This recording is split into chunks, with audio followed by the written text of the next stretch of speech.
Those are my Tuesday nights. I just sitting down. And we're going to be joined by one more in a few minutes. When he comes in, I'll introduce him, so it's pretty cool. But you guys, thank you all for joining us here. Some of you from quite far away, so I'm really, really glad you were able to come over and join us. We're going to open things up to the audience for questions, but first, I'd like to just talk briefly to all of you.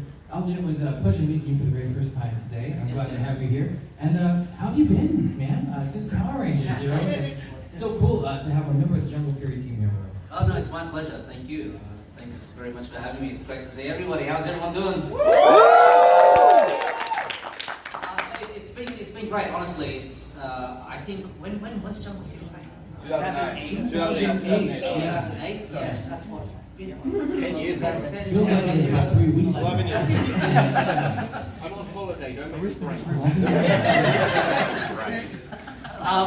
It's been seriously, it's been wonderful. I think it's not a day or a week goes by that a Ranger fan gets in contact with tags being in something on social media, and it's just so wonderful because it keeps that sort of that momentum and that dream alive. It's Power Rangers was and is always going to be a very special show and a role that is very dear to my heart. So thank you everyone for There we go. I think I just realized how long it's been. We used to be MySpace friends. That's how that's how long ago it was. That's very cool. That used to be Facebook. Google it if you don't know. How are you? I haven't seen you since Timberland, huh? I'm glad you are back in Orlando. Hi, everybody. What's up? Yes, I definitely couldn't miss RangerStop. RangerStop was my second convention that I'd ever gone to. I went to the one in California several years ago. Was the first one, and I honestly had no idea. Wild Force was back in 2002, so it had been about 15 years since the show. So I went on with my life and got married and had a child and became a mom and did everything. And then one time I thought, I'm going to go to one of these conventions just to see what it's all about. And I was absolutely blown away. The fans that knew more of the song than I did. More about the seasons and the different things. And since then, that was about 2.5 years ago.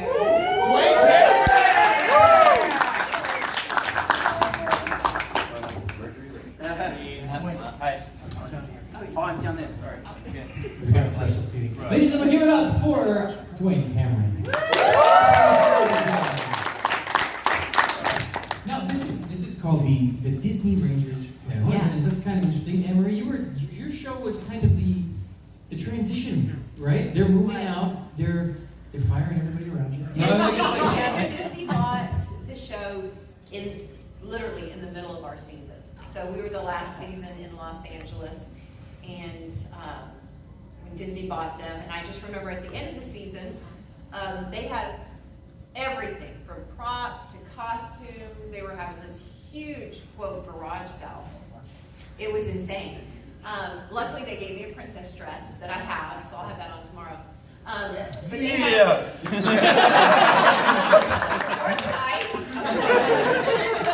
Can I borrow it?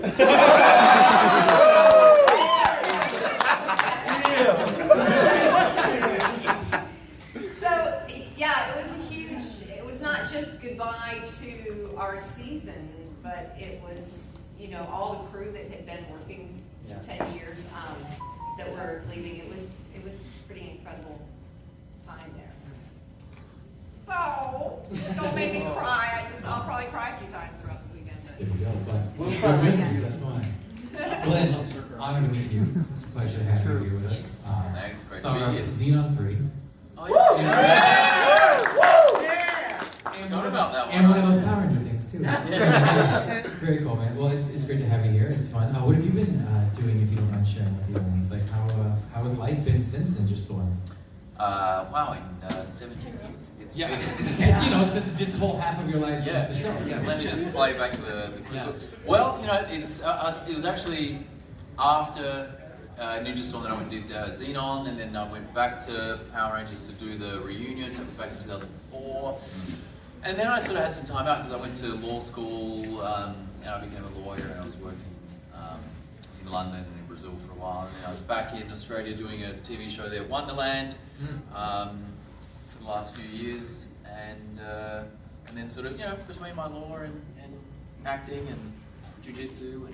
Oh, jiu-jitsu, all right. Actually, I've found out that Steve is a black belt. Yeah. I kind of want to fight him. I'll meet Matt somewhere and lay bets and like put on spandex and Yeah. 500. Yeah. Nice. Come on, give him 1,000. Normally I would say Rangers don't fight each other, but let's make that happen. We can roll, bro. All right, Big John. How are ya?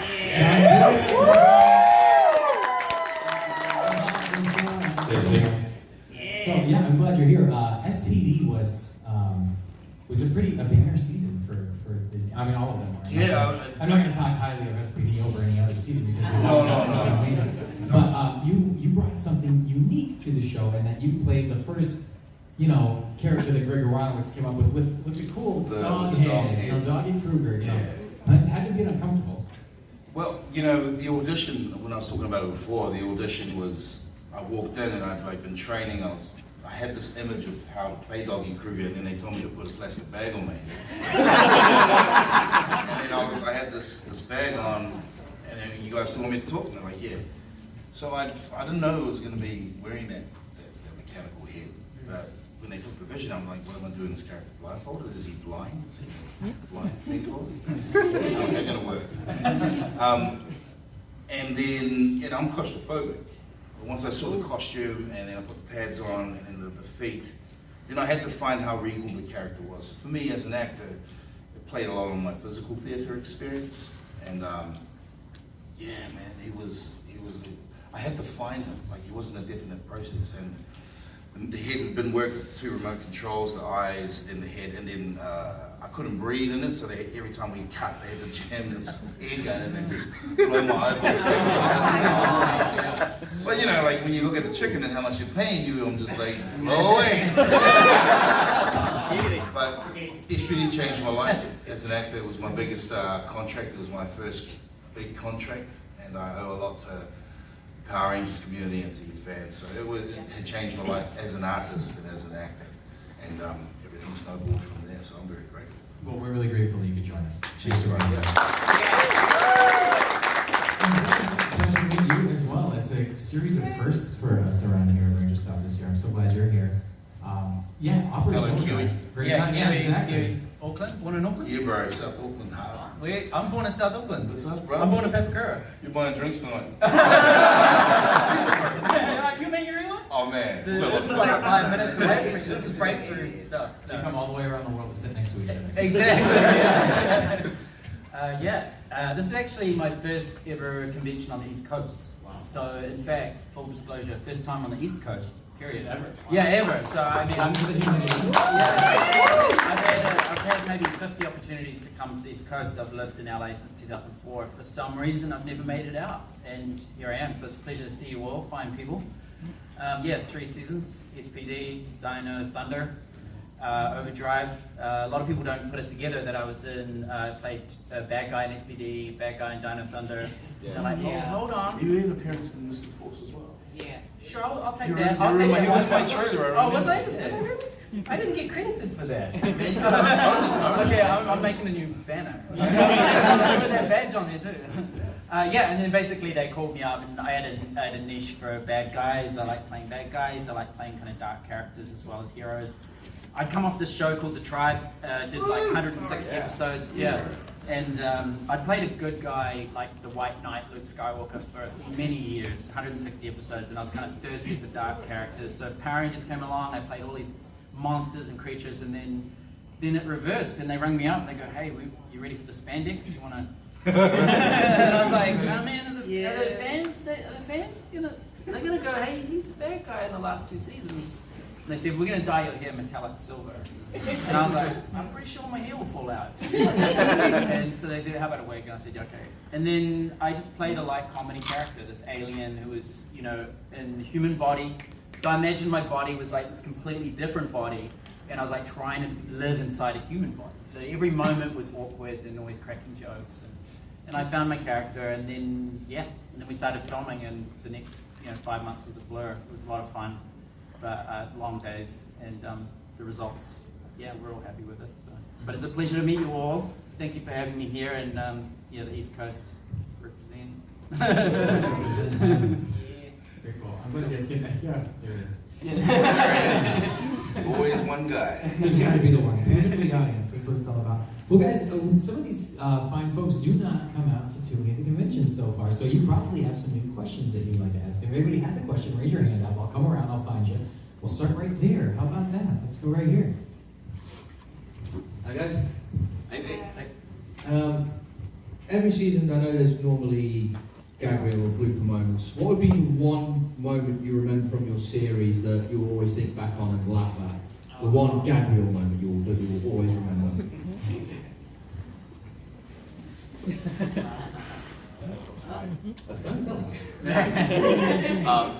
I'll kick it off. So we're going to have a thing I think later on for Pua, which is great because we all love Pua, and but my gag reel thing Pua's entire existence on Power Rangers just was a series of gag reels. Like, the guy was the funniest guy, but the funniest that stood out for me was a day when we were shooting with Grant McFarlane as Lothar, and Grant also passed away. We lost Grant, I think, last year. But Grant, was a super classically trained theatre actor, super well respected, absolute professional, the most professional guy. And the only guy who could make him crack up was Pua. So you might get this more than anyone else, but if anyone remembers, we had in our headquarters the Zord Bay, right? And so Pua would always pronounce it as Zord B. Zord B. That's not Zord B. That's so Kiwi. Oh, bro, let's go to the Zord B. And he was saying this as we were getting ready to start shooting and going to a take. And this got Grant McFarlane to absolutely crack up. And Grant lost it. You get to that tipping point where everything was making him laugh, just anything would make him laugh, and he was laughing and laughing, get ready to go. And it's like, action! And Grant's there going, I'm sorry, they're laughing, I'm laughing. And the second AD goes, Pua! What the hell are you doing? Shut up! And Pua, for the first time, genuinely, wasn't doing anything. He was like, I'm not doing anything! Grant was just reading Sword Bay and was just thinking, Sword Bay! And couldn't do his scene. And he apologized and said, the first time in my 40-year career, I've got the giggles and I just cannot shoot. I'm sorry, I need 20 minutes. That was the one that stood out for me. Wow. And the giggles are a real thing. Oh, yeah. When you get it's hard to just shake it off. Yeah. You have to stop for at least 5 to 10 minutes. Yeah. And then not look at the other end. All right, since I was talking on. So the suit was massive. Takes 10 to 15 minutes to get on, right?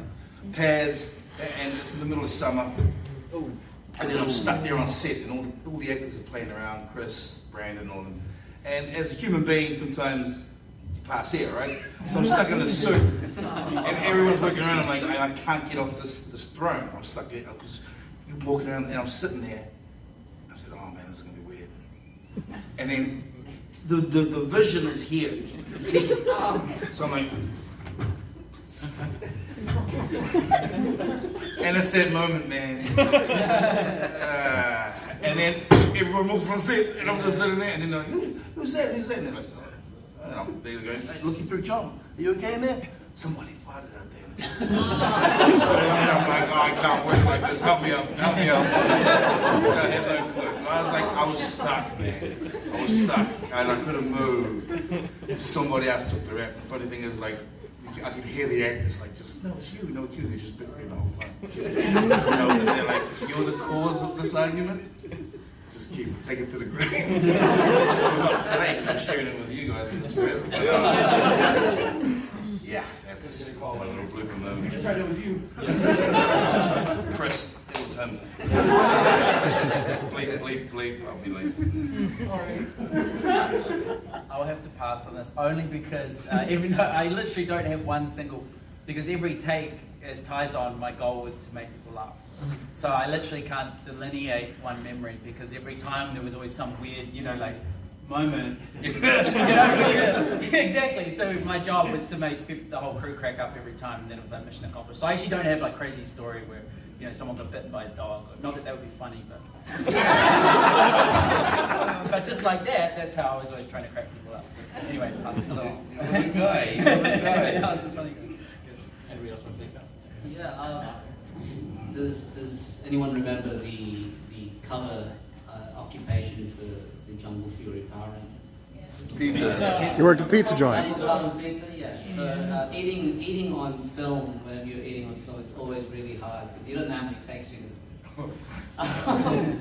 And pizza is really one of the heaviest things that you can eat. So, and it was always one of those things that we'd always be eating pizza at like the end of an episode to button the episode. Everyone's getting together and we're all smiling and laughing, and RJ or someone like that would say something really profound. It's like, yeah, we're really happy. So, except for the fact that a lot of the time that pizza was not what exactly as you saw. So we'd have sardines, which probably would have been easier if we were eating sardines, but they had like a resin candy. Instead of sardines, they just to make it appear better on camera. So occasionally, what would happen is that we'd all be taking a bite. Everyone would get their shot. The camera would get their shot, and cut. So there'd always be a bin standby. So, but it was always one of those things that eating that pizza would always be a nice mixture of being genuinely happy together in character and also just trying to crack up and trying to throw up. And they did their best. Of course, art department did their best to sort of make it as tasty as possible. But when you're waiting for lights and things like that for about 30 minutes and that pizza's cold. That is not fun. And then making it look delicious. Yeah. Best thing I've ever had. We had a lot of fun on Wild Horse. I think, and I might have told this story before, Taylor, Yellow Ranger, and I were in the woods, because I don't know why I was in the woods that day, but Princess was. And we were standing in a pile of ants. And so me being the princess and trying to be professional, I was just trying to be cool, because it was like almost the end of the day. We just need to get one more shot where we were running or doing something. And Taylor, who is a little bit more outspoken, Allison Timmerman, she was starting to get a little panicky, a little angry, and everything else. So they said, just one more take. So we went back around where the ant pile was, and the next thing I knew, they had just crawled all the way up my dress, all the back of my dress. And I was still, again, trying to be professional and everything. And all of a sudden, they started biting. So Taylor is freaking out. She's yelling, cut, the princess is on fire or whatever. And so I have this dress, so I'm trying to slap it, and a bunch of the crew came to help, but then they just froze, all these guys, because I pull up my dress, and I just remember the shot of three of them just standing there going, are we allowed to touch? What are we supposed to do here? I was like, just get them all of me, So I just remember these three guys. Anyway, maybe that's for the later. That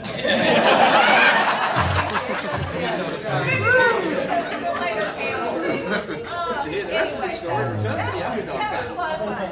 That was fun. Funny. Well, there you go. You can look back on it. I'm sure in the moment it was quite less funny for you. Yeah. Here we go right here. Thank you, Steve. Yeah. Thank you. What's up, guys? What's up? All right, so kind of back to the same last question before. Someone's on the call. All right. All right, so kind of similar to the last question, who was the biggest prankster you guys had? I'm totally outing you, hon.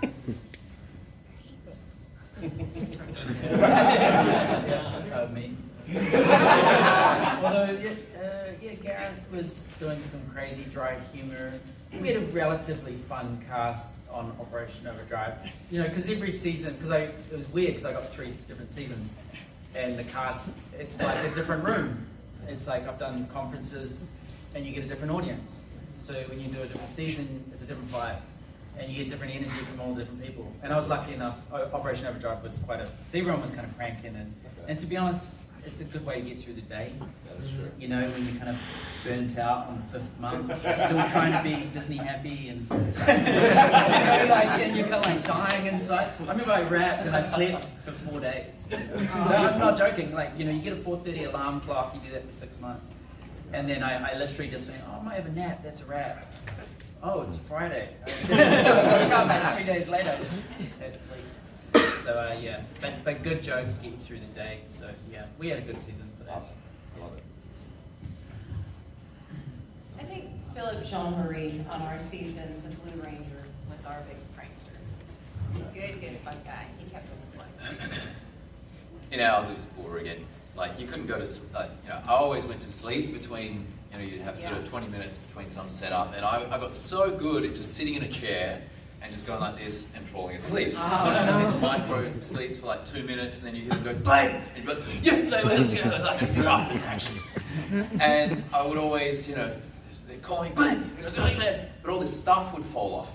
Right? While I'm asleep, people would come and like put a cup on my head and then get like as much stuff like built up on me that he could. Like a, you know, foam, piece of foam and stuff. Things that when I'm with them, it's like, bloody poor. And all this stuff would just rain down. So yeah, they were fun. With SPD, it was Blue Ranger, Chris Valet. Oh, God. I always teased him because he was the prettiest one. So I always said to him, like, hey, Princess, are you putting the makeup on today? Because we'd all get your makeup, and he'll be like, oh, that's right, you're just wearing that dog face. So just get it. I'll be like, I want to smash you, but I can't move in the suit. So he'll be outside looking, and I'll just see people in this little, between the teeth, and he's, oh, the air is fresh out here, Tilly. I'm going to go grab a pear. Would you like anything? Oh, that's right. I can't shove it through that big mouth. You know, and I've got these gloves on, so I can barely give him the birds. I'm saying, I'll get your ass. Somebody in here. Yeah, so it was Chris. He was a funny guy. This was very funny.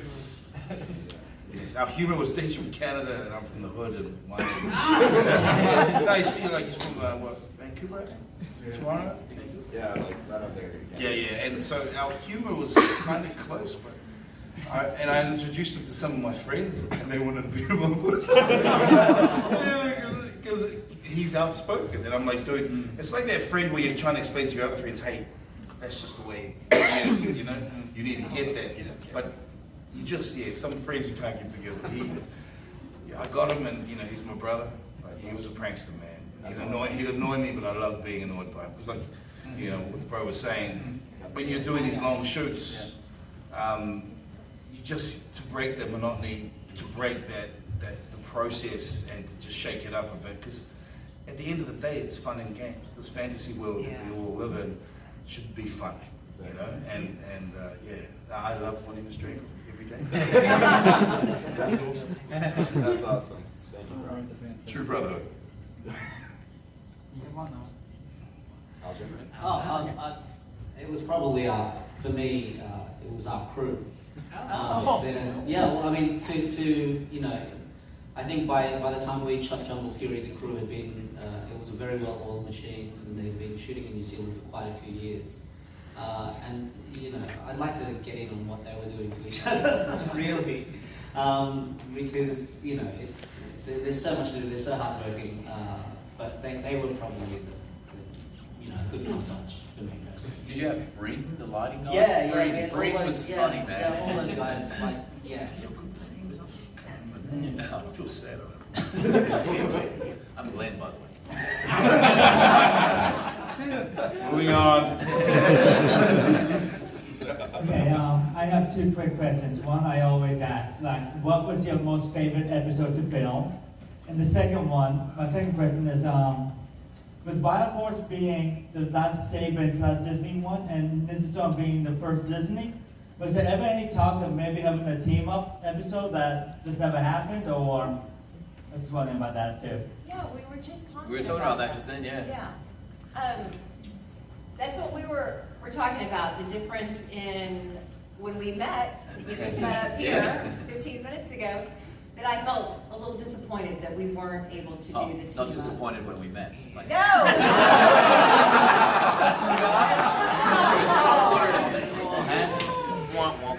was disappointed that we didn't meet 15, 17, 18 years ago. So that was disappointing. The Wild Force cast, we weren't able to go over to New Zealand and do a team up. That would have been a cool team. That would have been so awesome. For sure. So I think Jack, the Black Ranger, when we're at, when he's been at a convention, you know, that's where we feel like Wild Force, we missed out on a few of those really memorable moments that the team ups and different things that some of the different seasons were able to do. For sure. would have been cool. And I don't remember the other half of it. The other question was, what was like your favorite episode to film? Oh, yes.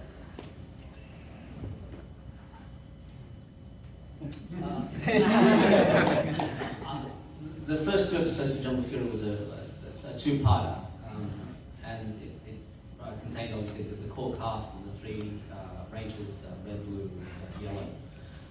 That was probably just because it set up so much, and we had a lot of time in pre-production to develop those characters and work on the individual personalities. And to be honest with you, it was really amazing because obviously I also grew up on this show. You know, when I was like 12 or 11, I was running around the playground pretending to be Walter Jones. So,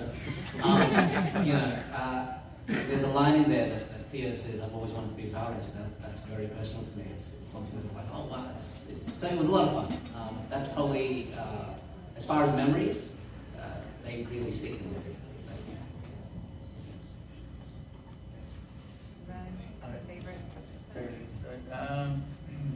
Probably there was an episode where I had to tell a big long monologue about how Taizan became Taizan. Like he was a hero and he had lost all of his fellow comrades in a disaster. And I just remember the feeling like Power Rangers, the energy, we all know that energy, it's like up here, you know, it's like go Ranger, it's like super energy. And it was like, I was challenged because I had to tell a sad story, like this real story. And I come from a dramatic background, I've done a lot of like dark movies, like serious stuff, like The Joker, you know, like those really intense roles. And I was like, how do I find that spot? And I just remember that episode was intense because I was like, how do I deliver to you guys a real story with some truth and heart and soul, but in the world of Power Rangers? And I just remember working on that really hard because it was like a big long 2-minute monologue. And I had to like do it in one take down the lens, you know, and it took me a while to balance it out and find a really good spot. And I watched it back and it worked. But the other one was Once a Ranger. Everyone probably knows that. Mm-hmm. And I think that's when the stone sunk in. Because I was like, I see these guys do a flashback episode and all these other Rangers from, you know, the OG Rangers. And you're like, damn, I'm part of something kind of big. Because you put the spandex on, you're like, okay, I'm a Power Ranger. And then you see all these like reunion episode Rangers and you get to know them and you're like, wow, I'm part of this whole universe. And that wasn't just a normal week of filming. That was something going, I'm part of like a legacy that's probably won't be able to shake. That'll be, forever I'll be a part of this thing. So that was cool. Once a Ranger. Always a Ranger. So, yeah. you just actually inspired me. For my character, Doggy Kruger, it was the episode where he starts to talk about his wife Insignia. And I had just been married, had my first child, and delivering the dialogue to the cadets about Doggy Kruger's history, I was crying because I was so connected to it. And I remember being the artist going, man, should have called this performance. this was the Oscar. No one's gonna see it. And my eyelids are flat, and like he's like doing the eyelids, and I'm sitting there, and it was just that schizophrenic point you're in where you're just like, you're telling a story. You're right. You have this huge universe. Yeah. And sometimes the writing surprises me, man. Like I read the scripts and I go, this is massive. Like the themes are epic. Family, loyalty, love, deception, and it's Shakespearean sometimes. And I just remember being committed to this performance because the dialogue was so awesome. I reconnected it to my wife and my child, and I was just in there, and it would never be seen. And yeah, it was awesome. But it was felt. It was felt. I felt it. So yeah.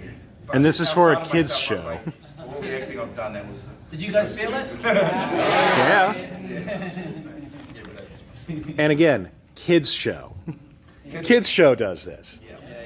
And there was one time I did a performance with Daguerreon, and I remember the director pulling me aside, and I had to explain why I'm there to help these Rangers, because that was my second. And I'm sorry for jumping out of this SPD stuff, but I remember the director at the time. I can't remember his name, man. Sorry. But he said to me, "Dude, pull it back. It's too heavy." And I was just like, and the same thing that Bro was saying, just like making it light, but still keeping the weight of it there. And I'm like, okay, write it again, like, you know, and just trying to do what the director wants. But as an actor, you're milking everything. You're pouring your soul. I'm not speaking for my colleagues up here, but I know I empty the tank in every performance I did for Rangers. I wanted to die knowing that I did something right. So. I think there's something, because I don't want to jump ahead, that's something I think is overlooked too. Like, the actors, like, sometimes it's a fun show. Like, you're home from school or you're having your cereal and you're like, damn, this is cool, this is fun. But we spend a lot of our energy, like, we put our real selves in there. And I think that's sometimes overlooked, I think. That we do put a lot in, like, heart and soul. Yeah. But yeah, I mean, so we're digressing a little bit, but I remember somebody once saying to me, you know, I was wanting to try something acting-wise, you know, just acting technique-wise. And a cool thing that I don't remember who said to me, they're like, but the greatest thing is that we're on Power Rangers, and so you can get away with right? Yeah. Like you can try something, and if it goes terribly wrong, you've got a super forgiving audience who aren't going to crucify you over making terrible technical mistakes. So you know, as an actor, it was great breeding ground for my chops to get things wrong and get things right. Yeah, I mean, we're not going to be winning an Oscar. Yeah. So you don't have that level of stress. Well, he was inside that suit. He could have. To be fair, it's TV, it would have had been an Emmy. Exactly. But you can dream. Yeah. No, I saw the playback, and when they were doing the eyes fluttering, and I was just like, oh. I was like, in there was a soul, though. You know? Yeah, that's getting deep, but yeah. That's it. Thanks, Stephen. You look great, by the way. Alden, as you know, the Jungle Theory, every character had like their own spirit animal. So, including you and the rest of you guys, what do you think like your actual spirit animal would be? And you can't say Jaguar.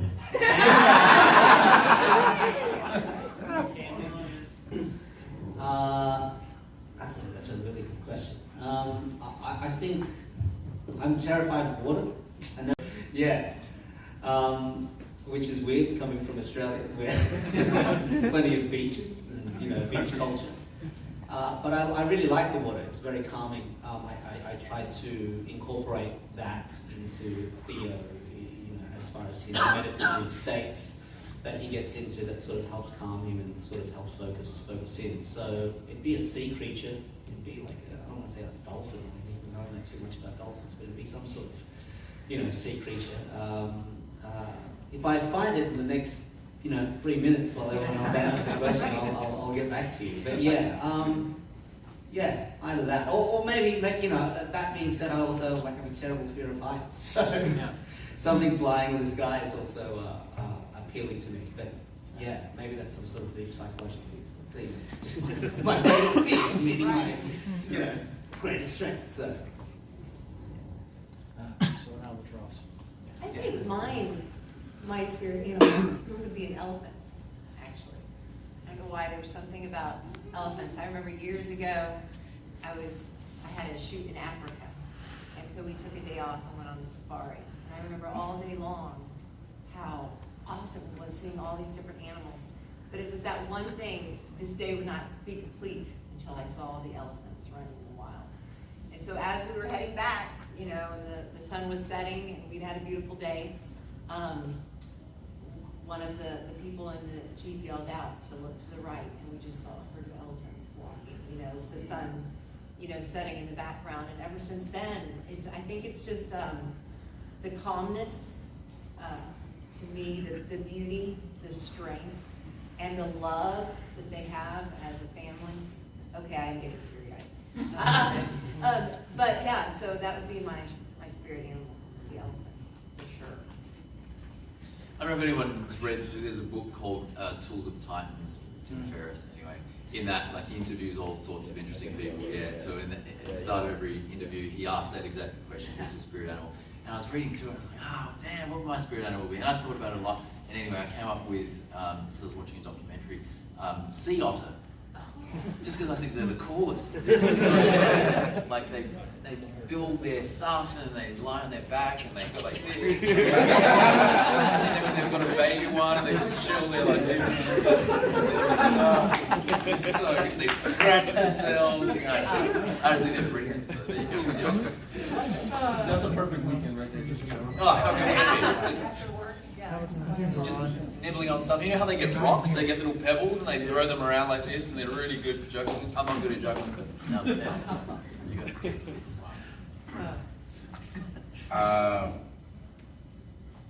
Can't be a dog. I know.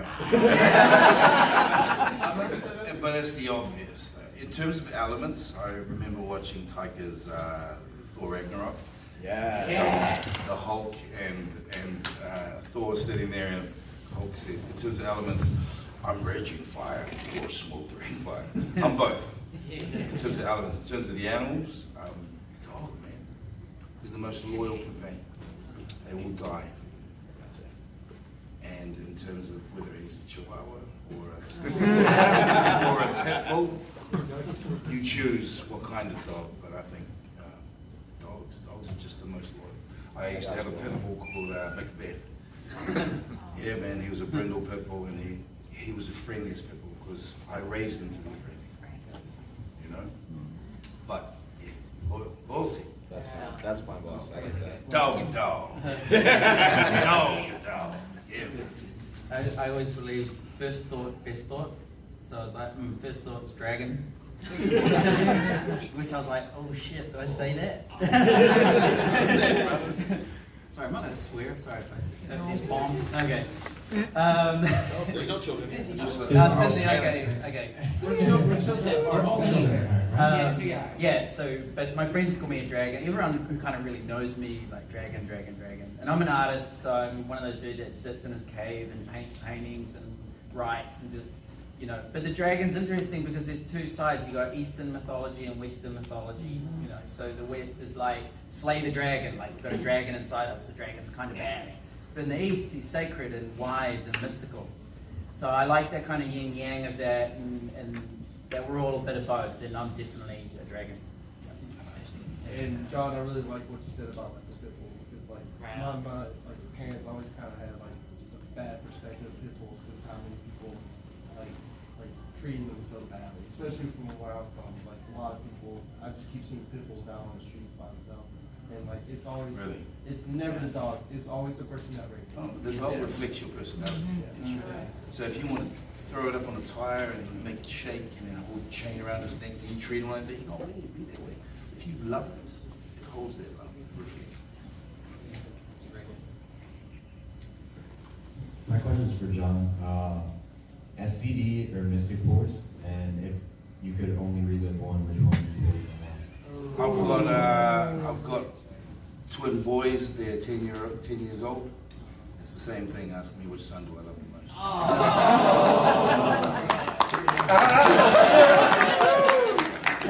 can't choose. You know how to answer anything. I had a hand up in the back, and then we'll go to this gentleman, then Kevin, then back over here to you, and then to you. Hey, what's up, man? Hey guys, I just wanted to know how, in preparation for your roles, did any of you get to meet your Japanese counterparts? I did not, unfortunately. Not yet. My stunt man. Yeah. The guy who does the real work. But not my Japanese counterpart. I was hoping that was in the budget to fly me over there. But nah, just my stunt guy. and I respected some of the Japanese stuntmen that we worked with, the hardest working stunt people I've ever met in my life, and I worked with a lot of stunt people. Yeah, none of us. The stunt guys on Rangers, I mean, seriously, like I've worked on the Xena shows and Legend of the Sea, all these different shows that come to New Zealand, but the Power Rangers stunties, like, they're like a military level. Right. I've seen them do flips. I saw this dude like spin flip, land on his face, break his eye socket, and just and was like, and like didn't even cry, just backed out. We camp, and I was like, dude, his smashed face, and he was just so calm. And I was just like, these guys are like next level ninja assassins. Yeah, Mantoko broke her too with Sally's stunt. Makoto's wife. Yeah. She broke her foot. Like she broke her foot. She's doing some flip. Bang! And it's like they apologize for breaking their own. They're like, I'm sorry. I'm like, whoa, no, are you okay? Forgiveness, please. Like, And we can't really take, because everyone always says like, did you wear the spandex? You know, and did you wear the helmet? And did you? And in you guys' mind, yeah, we did, and we might have popped it on a couple of times, stuff like that. But you really, these guys deserve the credit, because the crazy level of stuff you guys see is a real huge. It's a lot to them, even though it's our character. But if you were on set and you saw what happened, they are like wizards. The way they operate, they're incredible. There is an honor in the Japanese culture that shows through the stuntmen that make me respect culture. Yeah. They're a non-complaining culture. Correct. And their humbleness and humility is infectious. Yeah. And you got to remember the Power Rangers, the 2 seasons that I was on, the diversity of the cast and where we're from Australia, Canada, America. And we're in this cauldron to tell this story. For me, yeah, as soon as I morph, I get gas morphing. Hey, good on you, mate. You do all the hard work, there you go. And no complaints, hot weather, spandex, backflips, and I'm sitting on the chair with him. So and when fans ask me, do I do a lot of my fight scenes? I did the fight scenes when I'm seen. In terms of the fight scenes, that's the true samurai spirit. No, I don't know. In all honesty, I don't know if anyone here can help, but I actually haven't met a Power Ranger actor who has met their Japanese version. I mean, have you guys known? No. It's not a He's part of Japan World Heroes. Right. Yeah. But we'll never. The producers never really get you on set together. It's not a thing. And Yoshi did as well. Yeah, Yoshi. He had an episode and the Japanese Supersante one too, I believe. Yoshi. If they ever put Austin and the guy who plays Yeah, they did. Dick and Red, so they've met each other. That was last My year question as well. is, what is the most memorable memory you have from working on your season?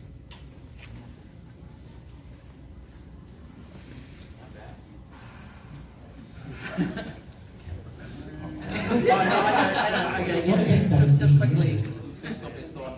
There's this. The first time he became Taizan, basically. I just remember that. That was like when I was like, they did the big dolly close up and the wind machines in your hair, and you're doing your morph, and you go, I'm a Power Ranger, and you're just like, oh damn. Yeah, it was like, I'm gonna sleep well tonight. But. Yeah, I agree. My first morph. Yes. I knew I was part of something. Because I teased it when I was a kid watching it. I'm like, man, one day I'm and then when I became an actor, and then when we shot it and I did the 360 on the stage, and then I saw it, I nearly cried. I was like, damn, I'm a Power Ranger. Forever. For me, it'd always be when Michelle handed you that morph. Sorry? When Michelle handed you your morph. Yep. It was, and it's funny because when we read the script, we have the table reads first, right? And then it's funny because you go through and you're like, no, I'm interested in everything. Here's my line. It's me. I'm not in this scene, so I'm just listening. That scene was it's like spiritual because it's like you're being passed to God. And for my character, it's like I'm gonna morph. And in my show reel, it's my morph sequence. And every time I show everybody, and I've been like with Liam Neeson, with like all these other characters, Rihanna, I showed them my show reel. Like, and I'm like, who do you know who's got a morph sequence in their show reel? Like, mic drop. And, I love Umbrella, but you know, I'm gonna morph. I'm proud of it. It was passing of the guard. I knew I became a part of a world that's still going. My children and my grandchildren, my great-grandchildren will be like, our great-grandfather was a Power Ranger.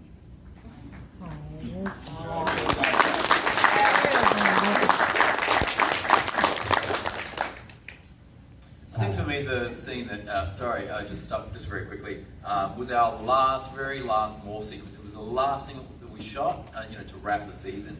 And, we'd done this thing 100 times, so we knew the whole thing. So it was like, ninja storm, ranger form, ha! And then in one take, and they called, and that's a wrap. And when they said those words, and that's a wrap, man, I just started crying. I was like, I broke out in tears. Unemployment sucks. Yeah. Kind of. It's like, shit, after this whole antics, this intense, 9-10 months on this thing of working with these people every day, and you love what you do, and then just like that, boom, it's a wrap, and it all just goes out. So that really sucks. Because when I shot the 2 seasons, so I met the Rangers before the Rangers that were coming in, and that was the same reaction. The past 3 seasons, just everyone just stops, and then we all break down in tears. So we know, yes, finished. Yeah. And like when I hear people complaining on set, I'm not saying when they complain on set, now the hindsight maybe says, be in the moment, because it ends. But be in the moment, because we're captured on digital forever. Be in it. Don't complain about catering or how hard it is, or my trailer that I'm sharing it. Nah, man. Because like in hindsight, I'm just like, I miss crafts tables. I was watching you wait, and then they get like, here's chocolates, I'm like, really, dude? You want me to put in the spandex? Rub it on your love hands. I'm sitting like, man, I can't eat this. Yeah, hindsight, 20 kilos plus now. Don't give me a spandex. Hi. I noticed that it was very interesting when you guys were talking about the collaboration with your suit actors and your Japanese suit actors and their work ethic and incredible things about them. I figure that with a lot of times when it comes to developing your character, especially in relation to your Japanese counterpart, you work very closely with your stunt actors to make sure that the physicality of your character is distinct from perhaps the Japanese counterpart, or how to make it your own. And so I was kind of wondering, in terms of that, how do you feel that the relationship of you and your suit actor was able to transition on screen, in terms of your physicality? Do you feel like it matched your movements, your expressions, and created a unique feel that was Wearing my suit, Hirokazu was my stunt Power Ranger. So I said to him, I wanted him to have a dog mannerism, because the way Kruger was, in the limits of my suit, I had to pivot, like theater swerve, right? So when someone talks to you, you swerve, and you receive it. So I had to play that way. I had a cape. So I said to Hirokazu, when you morph, and then before you fight, I want you to have that swerve. So the connection it's not just another Power Ranger morphing, and he fights and looks a certain way. I wanted dog aspects in the way that he, just so we kept the animal trait through. But that was my experience with that. But they had a formula, and it was usually the same. With my one, it was John, that's enough, right? That's enough. Here's Serrani, ladies and gentlemen. Here's Serrani. He knows how to jump in the spotlight. 4 o'clock last night. I'm going to get you out of this. I was just talking about how I'm straight my brothers. Yes, tonight. Oh my gosh. I think on that note, ladies and gentlemen, unfortunately we're short on time with these guys, but I know a couple of you had other questions, so if you see them at their table, I'm sure they would like to answer. Oh yeah, let's get them. There we go. Everybody can morph whenever they want to. If you guys feel like getting up to do you think you have the hours last time? There we go, guys. Our morphs are different. Yeah, they're going to have to morph a little different. Yes. There we go.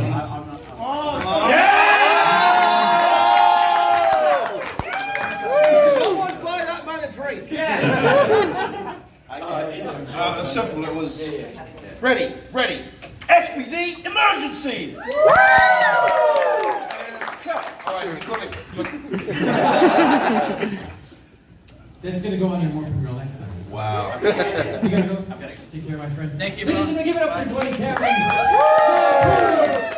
Lou McMillan, Anne Marie Crouch, and Algin Abella. Give it up for all of them one more time, guys. Still here waiting for morph. Yeah. I haven't done this. You give the people what they want. Yeah, I know. Give us some space. Give us some space. Power Rangers are real. Ninja Storm, Ranger 4, hut! That's great. And you know the princess I didn't morph. So. I'll just give you a little princess.